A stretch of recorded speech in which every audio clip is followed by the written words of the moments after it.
When we're not confident, we will experience a shiny object syndrome, imposter, okay, syndrome. We try to look for different solutions. Um, some people would be purchasing different programs, different tools, asking for services from different coaches or consultants, and you get bombarded with a lot of these things all together in your table, in your desktop.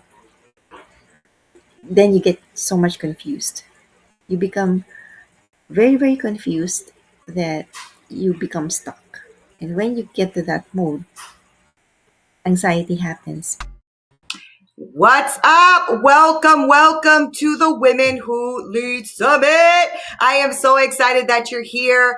I am really excited about everything that's been happening, all of the lessons, all of the strategies, all of the mindset stuff. It's been so freaking cool. I have had such a great time speaking with such amazing speakers. And today we're going to be diving deep into the challenges that a lot of entrepreneurs face, which is anxiety. Now, whether it's fear of failure, fear of success, self-doubt, or overwhelm, the pressure is building, right? And so when you start to create a business, it's really something that just comes along with it is a little bit of anxiety, but sometimes it keeps us stuck and it keeps us second guessing. And how do we do this? And every move we make, is it the right move or not the right move?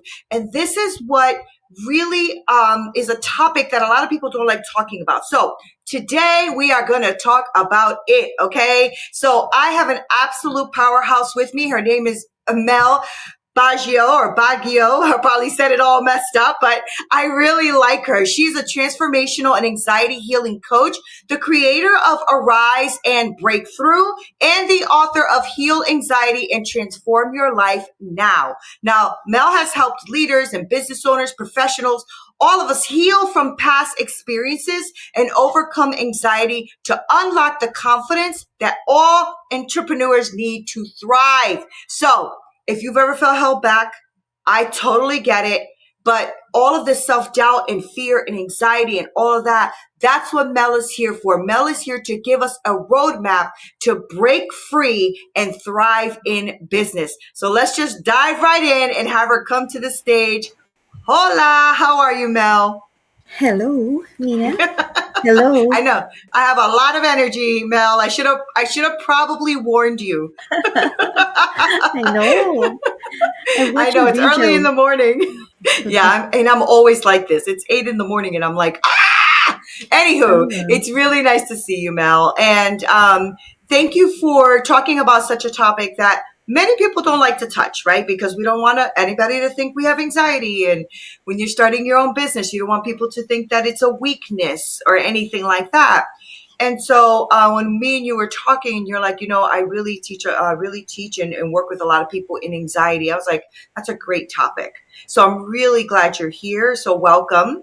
Um, Anxiety is something that I used to suffer with anxiety. I used to suffer with anxiety and depression many years ago with all the trauma in my life. It was very difficult. It was challenging, and it used to make me feel like I couldn't get forward. I just couldn't go, right? So I know that this is something many entrepreneurs struggle with, and yet not a lot of people like talking about it. They might talk about it maybe in their little circles, but they don't really talk about this much, and I think it is something that needs to be spoken about more. So I wanted to start off by asking you, like, what made you start talking about it? What led you to specialize in helping people with anxiety? well, thank you so much for the introduction and also for inviting me over. Actually, I've been coaching and mentoring a lot of professionals as a manager before, and a lot of people would come to me for help, and this would be about their common tasks at work.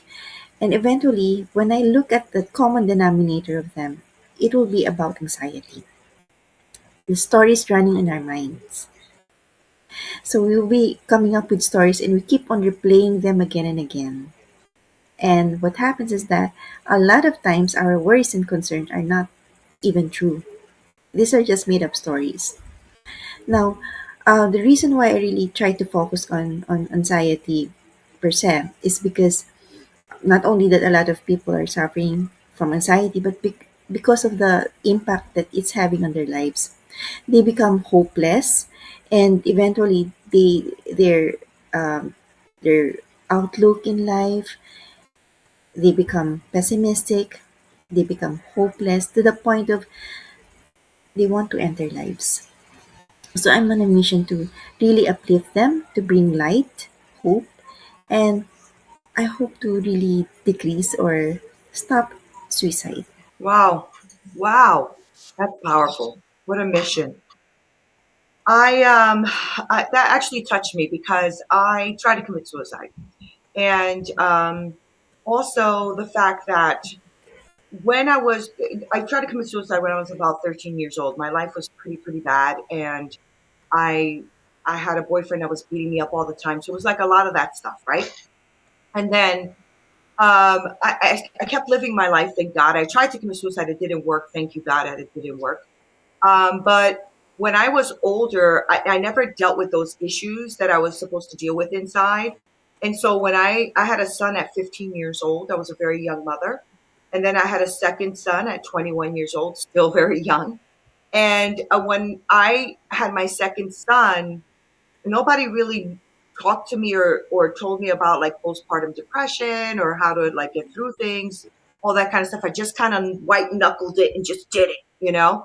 But I remember thinking, I should just ram my car into a tree, or I should just take my car off a bridge. Like that kind of stuff, right? The dark stuff that happens when you have anxiety and you don't know what to do. So I'm really, grateful to you, Mel, for taking the time and the moments to stop and listen to the people who were talking to you and to think, how can I help these people, and to be on a mission to stop something like somebody ending their life is a powerful mission now. That's huge, right? And that will help so many people because so many people are living in that space. And unfortunately, with social media and everything else, we're getting triggered all the time, right? There's all of these things, all of this information, all these pictures, all this stuff telling us we're not good enough, we're not valid enough, we're not worthy enough, like all of that stuff, right? And I know that there are really big triggers that happen with anxiety, and especially for entrepreneurs. Now, I work with women, right? So because I work with women, I see sometimes they always say, I'm overwhelmed, or I'm having anxiety over this, Nina, or I don't really know how to do this, right? So, what I wanted to go into next with you is for you to discuss with us what are the biggest anxiety triggers for entrepreneurs, and especially women, because that's who I work with, but entrepreneurs, right? When they're trying to build a business, and how does the past traumas like the one I just described to you, right, or our life experiences show up in this business anxiety? I know for me what it was, but I would love for you to talk to these women about what are the biggest anxiety triggers that you're seeing, and how is it that our past traumas are showing up in this business anxiety? Does that make sense? Hmm. Hmm. Yeah. Okay. Well, so far with what I've seen with entrepreneurs and also with leaders is that when they're stuck in business, when they don't know how to move forward, unable to move the needle, or not knowing what to do, okay, these are some of the things that are triggers. And with that, we can see lack of confidence, as you mentioned earlier. And then it's, if I would say, it's like I would be rooting this coming from lack of faith and trust, if coming from a believer of God.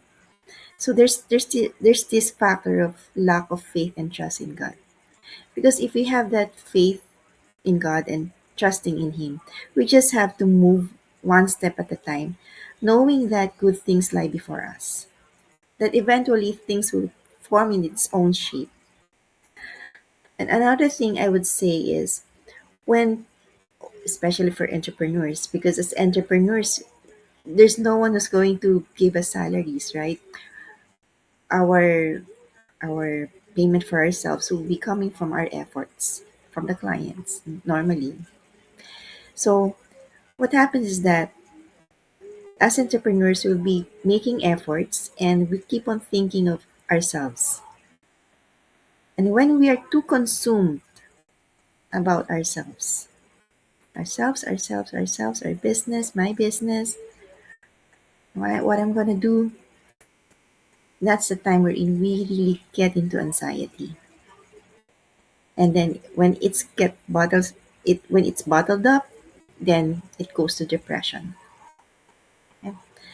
Now, one way to I'm sure we can go later on how to move from anxiety to freedom from anxiety would be one way is to get out of being just thinking of ourselves, and let's just think of serving others. Okay, that's one thing. Um, Regarding the post trauma that you mentioned earlier, um, there is an impact of what the experiences that we had in the past. So when a person has experienced strong family belongingness and acceptance, unconditional love, um, sense of belongingness, it it will positively impact one's confidence, unconditional acceptance for oneself, self-esteem. Okay, and when a person has a traumatic experience, it's the opposite. So the way that a person would see herself, it will be a lot negative. It's it's different from having a positive confidence. Then if you have a traumatic experience, you look at yourself as being unloved, unlovable, someone who's not good enough, always lacking, always seeking for um, acknowledgement, and these are the things that happen for people who would like to please other people, and then eventually, um, of course, in terms of confidence, you lose part of yourself. It's like part of you is supposed to be whole. There's this space of emptiness. So confidence, there's a high there's a correlation between confidence and anxiety. When we're not confident, we will experience a shiny object syndrome, imposter, okay, syndrome. We try to look for different solutions. Um, some people would be purchasing different programs, different tools, asking for services from different coaches or consultants, and you get bombarded with a lot of these things all together in your table, in your desktop. Then you get so much confused. You become very confused that you become stuck. And when you get to that mode, anxiety happens because again you keep on thinking, how do I earn, how do I serve people, how do I move the needle, how do I go up and move forward in my business, how can I earn, how can I pay the bills. So again, it's thinking more about thriving and about yourself. So anxiety comes in. So definitely there's a relationship between traumatic experiences and how we are feeling right now, the anxiety that we're having, and I hope that people will not get into depression later on because anxiety was not dealt properly. So eventually we become stressful. We get overwhelmed with so much information um, available because we want to really we get to a point where the entrepreneurs will get to a point where I just want to make this happen. So you're exploring a lot of options. At the end, you're not doing. You're stuck because of a lot of information. You get information overload. Oh my God, that is so true. Oh, Mel, that is so. You said so many things there, right? You said so many things because I remember when I first started doing, leading women. It was like in 2002, and I did the same thing, right? Too much information, trying to learn everything, becoming a master of none because you have too much overload. And I was very good at when I just focused on the women and what I was teaching. I was a Christian leader for women, right? I did my certifications in Christian leadership for women. And so I was helping women learn their value, their worth, who they were in God, reading the Bible, like all that kind of stuff. And those women's lives transformed. And that was in 2002, and they still follow and are friends with me today, right? So it shows you the power of being intentional about what it is you want to do. Um, so I agree with you because one of the biggest issues now, right? 2002 was there was no social media, there was none of that. You know, it was just you with your friends in a living room, and you were talking real stuff. You know, and I think I wish we could go back to that a little bit. You know, not that social media should go away, because I think we also as people, like, you're in a whole different country across the water. I am here, you know, and the truth is we can still have a conversation. So it's a beautiful thing, but it also can do what you talked about, which is the information overload, which makes you feel like you're not good enough, you're not smart enough, you can't do it. But the truth is our brains are not equipped for all of the information. It's too much, right? And I love when you said, you know, as entrepreneurs, you're trying to get there. You're just trying to get there. Like, what is there? That's the other thing. We don't always define what there is, right? We're just trying to get there, right? Whether it's, I want to earn $1 million. It shouldn't be about the earning the $1 million. It should be about what's the next step in your journey. But we always look too far sometimes to this idea. I remember when I was starting it, I'm like, I want to just earn six figures. I want to be six figures. I want to be six figures. I got six figures, and then I'm like, oh, it felt like everything else. Like, you know, the truth is I needed to be part of the journey. How do I get there? What is the person I'm becoming, right? And so I love that you said if you don't deal with those things, that's when it starts to become the depression piece, right? Right. Very good. That was so good. I was like, wow, she's like dropping so much knowledge here. So I want to now shift a little bit and talk about what it means. How do we break free from this, right? I want to know what the common mistakes are when we are trying to, just like I told you before, I was white knuckling it. I'm going to get through it, right? And it wasn't until I did other things that I was able to get through it. So I wanted to talk to you because you're an expert in this, and this is what you've written about, this is what you do. I want you to talk about what are some of the mistakes that we are probably making as entrepreneurs trying to get through or push through the anxiety. Maybe you can share some powerful techniques, some ways to shift our minds to help us stop the anxiety the minute it starts to happen. Does that make sense? Yeah. Yeah. Well, some of the common mistakes I would say, with what I've heard so far, there are people who would be taking some medications and they will be addicted to those medications. And some of them would probably, after a number of years being dependent on the medications, it made them feel a lot worse, according to them. I haven't really taken these medicines, but that's the feedback that I got from them.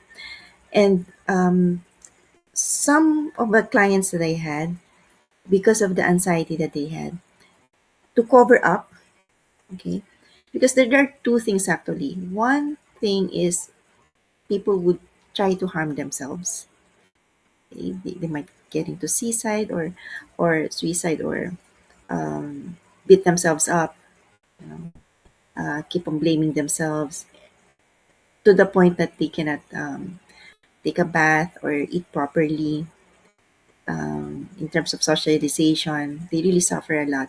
And then another thing would be on the other side would be they would get into how can I make myself happy? How do I get myself to the mode of having pleasure? So they might get into toxic relationships. Okay, they will be very dependent on toxic relationships. That I did have clients. um, who would really be on a pattern of toxic relationships. They cannot break free from that. Another one would be in terms of addiction. Okay. And then, of course, eventually they get stuck, they procrastinate, and then these are actually some of the ways that people would cope with anxiety. And then for the powerful technique, th- I would say that the massive change that I had, um, which is, I would say, catalyst, it was when I really placed my trust in God. Um, as you are having said a while ago, it's a journey for entrepreneur because I am one as well. So I placed my trust in God in the sense that um, it's building a more intimate relationship with Him, and with that comes a stronger faith um, happens, and this can be done in simple ways. It doesn't have to be very profound. Like what I do is, upon waking up, I kneel down, I thank the Lord, I acknowledge Him, and I would just say, "Thank you, Lord. Um, I worship and bless you." Those are very powerful words that I really feel the grace of God coming upon me. That there's a massive shift that happens whenever I say that. Of course, there's a private moment with God as well, but it's a different thing. And when there's a chance to play a worship song or even sing a worship song, that adds to that, and it further builds stronger faith and trust. I'm not sure if you know the Apostle Creed, but it begins with "I believe in God." Now I've heard someone mention about this, and it really struck me. How can I say that I believe in God when I don't trust Him? So um, that was when awake. I was awakened and said, "Oh my, that's this is real." So that was the time when I said, "How can I really believe it if I'm not placing my trust?" So believing is different from trusting, but when done together, it's powerful. So we do our part. I would do my part, and then trusting that good things lie before me, lie before us. And because His promise is real, He said that He's beside us. His plan for our future is to prosper and give hope, and that we seek His will, and then all things will just add up. And for practical ways, I would say we have to get to a state of happiness because the opposite of anxiety is, of course, happiness and joy. And for us to get to that level, again, it's not rocket science. We just have to build that joy. And one thing that I've taught my clients is to be grateful. It's a very simple habit that we can form, yet the impact is profound. Like there's really a shift that happens in an instant. It's not like we have to wait for 1 hour for us to feel the impact. So what I tell them is every morning there's a journal, okay? And then every morning just write down three um, things that you're deeply grateful for, and just write them down every morning. And then before retiring at night, before sleeping, again write down three things that you've accomplished. So when you do that in the morning, when you write down the three things that you're deeply grateful for, you become a positive person. Remember, the anxious person is someone who always looks at things um, negatively. Like if you're looking at a glass of water, you always see the glass of water as half empty instead of half full. That's how an anxious person thinks. Because an anxious person has a lot of stories that run to his mind, to her mind. Now, a joyful person, when we think about the things that we're deeply grateful for, you will suddenly feel joy. There's a shift that will happen. That is what's going to happen in the morning. Now, in the evening before sleeping, you're going to write down the three things that you've accomplished so far during the day. How little it be, it's not important. Just write it down. After writing it down, what happens is that your confidence level increases.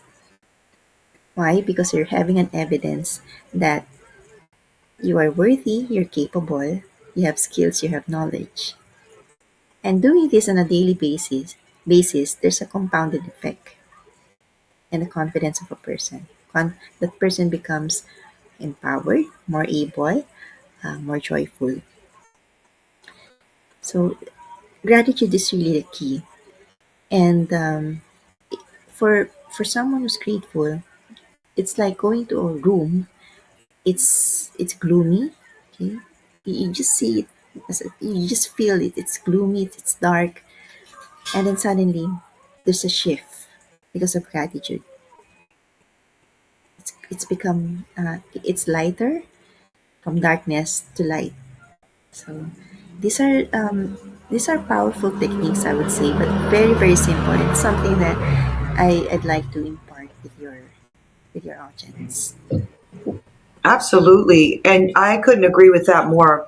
You know, God is a huge piece of my life. Huge. Like, I love Him so much. And when I was through my anxiety and depression, that's exactly what you just described, is exactly what I did to overcome. I journaled what I was grateful for.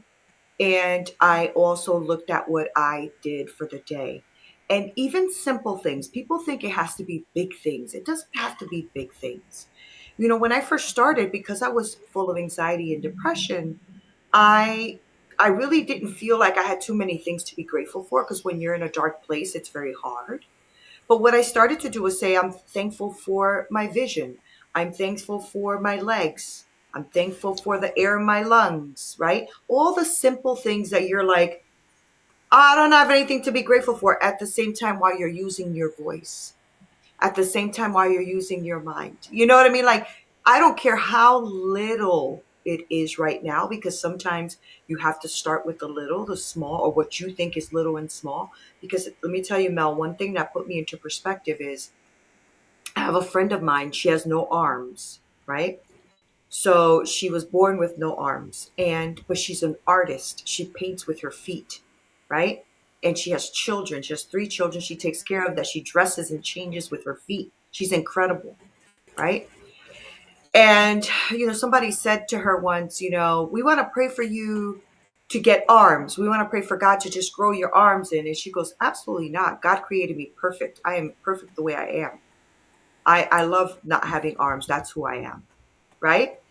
And that made me like shift my perspective, because I realized I have so much to be grateful for, right? Because if she's grateful that God has given her legs and feet to use and not arms, who am I that have arms and feet and legs? And you know what I mean? Like, there's always something you can be grateful for. And you're right. I love when you said, then you can look back and see like all that you have and how far you've come. And that's so freaking true. That's so true. But I love that you're anchoring a lot of this in faith.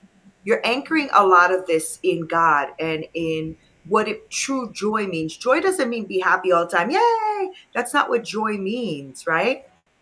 It's getting up the next day because you know there's a God that loves you, because you know there's a God that you can trust.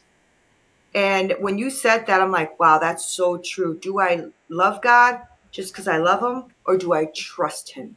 there's a big difference. Thank you for that. That was absolutely beautiful. I didn't even know we were going to go into this beautiful spiritual road, but I'm so glad we did, because I actually run my coaching business by letting people know that I love and trust God first. Uh-huh. And so if they want to be a part of my coaching, program, they have to know that that is who I am, right? Because I think for too long when I started entrepreneurship, I didn't want to talk about God too much because I don't want to offend anybody, right? And then I realized, how dare I, when he's the one that gave me the gift of the business, you know?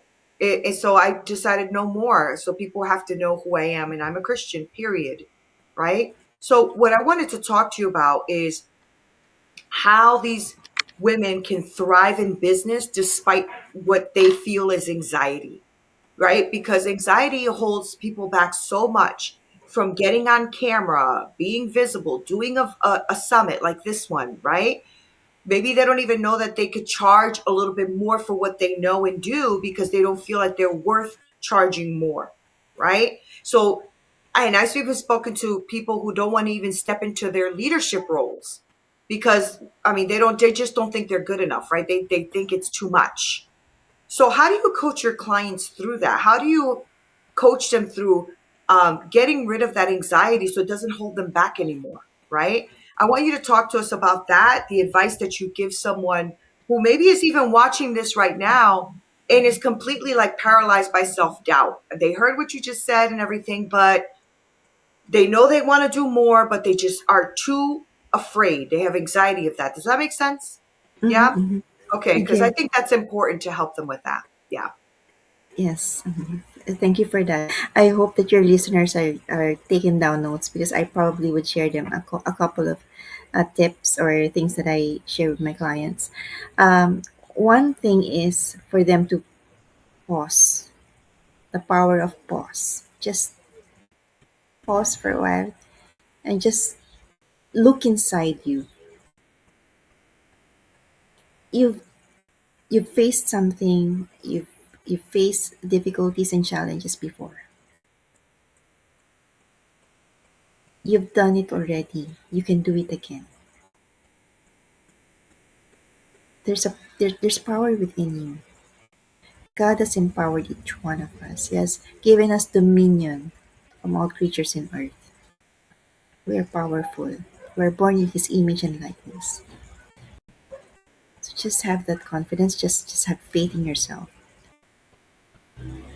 And another thing is, if you will be facing camera, or you will go on stage and have some speaking engagement, you can place your right hand over your chest, your heart, and close your eyes and just prayerfully call Jesus 10 times. Peace, calm will come to your heart, and everything will turn out okay.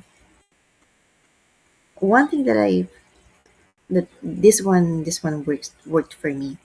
Um, when I told myself it's not about me, it's about them.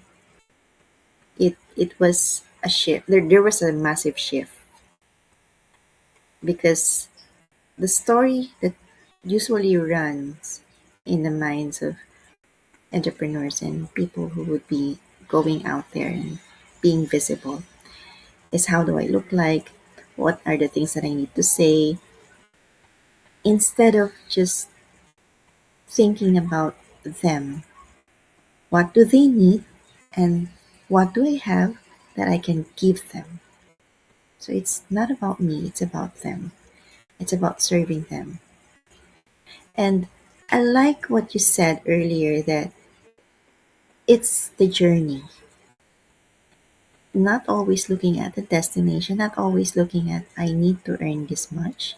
Because when we think of that, sometimes anxiety creeps in when we think that way. So when we think about the journey and one step at a time, it also helps. Another mindset would be, um, let's look at anxiety as being a habit. Remember, a habit can always be broken. So when anxiety comes in, we can just say, oh, it's just a habit. I'm not doing it again. It's another thing. With regards to visibility and having confidence and going out there, charging more, I also have like a three-part video series that it's very short. It's a very short in terms of its form and length, and it's three-part. So it tackles about confidence, and these are the areas that can help them with. Um, so actually, doubt really happens when you don't have that confidence and competence. So I would say working with a coach, if it's a business, I think working with you, because you're a business coach, working with you would help people know the exact plan, how to reach the destination. It's like going to a country and then you have a map. It's a new place and you have a map and you want to go to this place. And there are different points of going there. But if you have a tourist guide, you will be guided. So the distance, the duration, the speed of going there is a lot faster. And there are different tips because the tourist guide will tell you don't go to that place because it's dangerous. Don't go to this place because the food is not good there. Or this place is a lot cheaper. You can use this transportation. You can use this tool. So it's a lot better if you have a coach and a guide because that person will not only give you guidance but also will help in terms of accountability and giving you tips and tools. So I think that would really help them. I think so too. I think you're 100% right. And there's so much, you have left so much out here for everyone today, because this was such a gift of a conversation, Mel. I'm glad that we met. I'm glad that we talked about the topic and what you wanted to share. And I'm very grateful to you for giving us a perspective of incorporating faith into what we do in our business and what we have and all the gifts that we are really are. Like we have all a story. We really have things that can connect with another human being. And I wish that we would stop thinking that we need a million followers and a million likes and all that kind of stuff. It's just not true. And it's just show up for people in authenticity, show up with people with truth, with knowledge, and just do what it is you're good at. You don't have to copycat anybody else. And when we try to copycat other people, that's where the anxiety comes in because we're not congruent. We're not matching what we're trying to do in life. And this was such a powerful session. I truly am grateful to you. I'm grateful for all the knowledge. And I now want to ask you to tell us how people can find you, if you have a free gift for them, like all of that stuff so that they can connect with you. You're very calm, Mel. Like you're so different than me. I'm so and calm. And she's like, Yeah. zen. Like I need a little bit of Mel in my body, in my life, because I'm so over the top. But so if you can, Yes.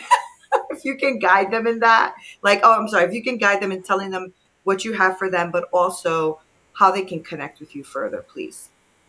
Yes, I have a free ebook which I will share with them.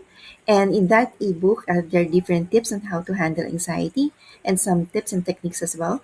Plus, there's a link that they can connect with me just in case they would like to have a conversation with me with regards to anxiety and healing and transformation as well. Okay, so they can find everything there. And what I'm going to need is your link. I think you might have sent it already, but the link is to make sure that they can connect with you, Mel.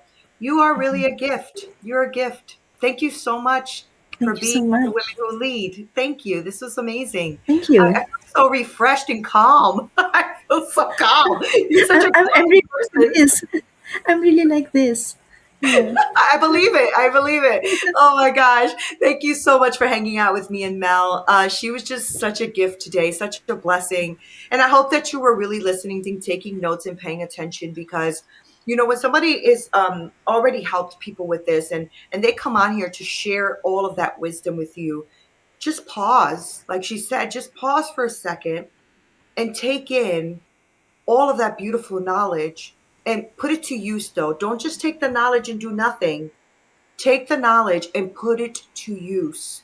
Okay? Be grateful for things in your life. Write things down. Shift your focus. Invite God in, right? Like these are all of the amazing tips she left throughout this whole interview. I want you guys to really just think about how you're going to shift your perspective so that you realize you already have everything you need inside of you. You really, really do. You are worth everything.